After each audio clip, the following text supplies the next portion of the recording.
Assalamualaikum, selamat sejahtera, selamat datang ke channel saya Eden Sembang.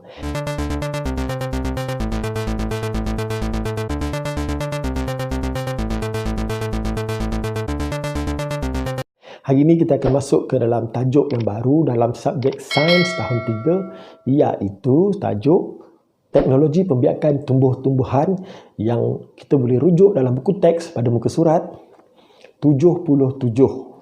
Yang mana sebelum ni kita dah belajar cara pembiakan tumbuh-tumbuhan, iaitu ada 6. Yang kedua kita dah belajar kenapa tumbuh-tumbuhan ini perlu membiak, apa pentingnya kepada manusia, apa pentingnya kepada haiwan, kan? Jadi sekarang ni kita masuk lagi satu subtopik yang ketiga, iaitu teknologi pembiakan. Iaitu tumbuh-tumbuhan ni selain dia boleh membiak secara semula jadi, dia boleh membiak dengan sendiri. Kita boleh menggunakan teknologi untuk mempercepatkan, untuk memperbanyakkan lagi, kan? Tumbuh-tumbuhan ni, kalau tumbuhan tu kita nak jadi cepat, nak tumbuhkan dengan cepat, nak tumbuhkan dengan banyak, kita boleh menggunakan teknologi, iaitu ada 2 teknologi yang kita boleh gunakan. Teknologi yang pertama ialah teknologi kultur tisu.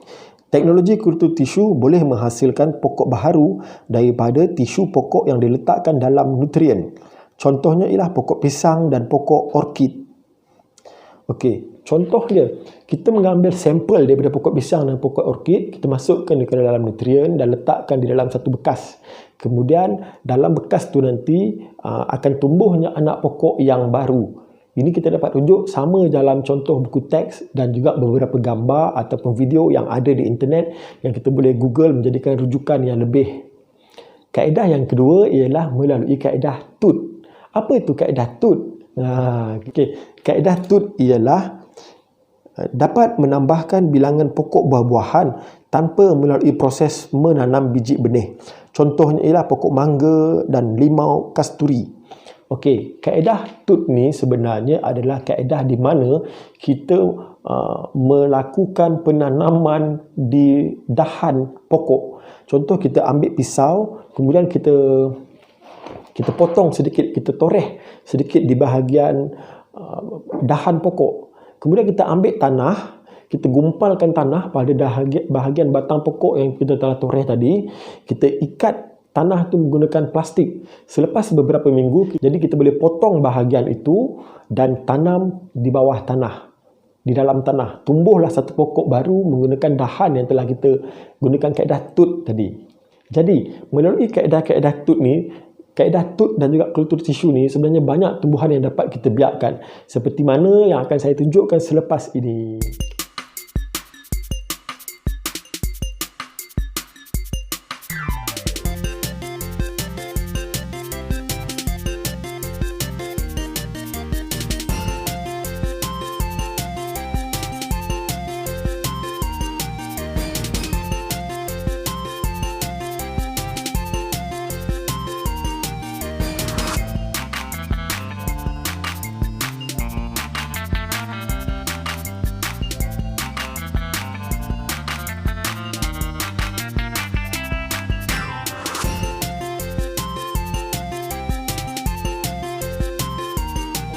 Sebagai latihan, kita boleh buat jadual ringkas seperti ini. Boleh menggunakan Microsoft Word ataupun menulis sendiri di dalam buku.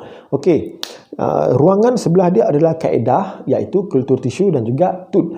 Ruangan sebelah dia adalah tumbuhan. Apa tumbuhan yang sesuai menggunakan kaedah ini? Merujuk daripada apa yang telah saya senaraikan tadi, bolehlah kita buat latihan ini di rumah. Kita boleh tulis 2 atau 3 contoh tumbuhan yang kita tahu. Okey, saya akan berikan contoh. Yang pertama, tumbuhan yang melalui kultur tisu ialah pokok pisang.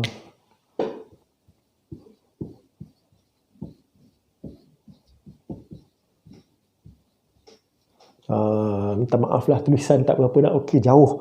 Okey, tumbuhan yang sesuai melalui kaedah TUT ialah pokok mangga.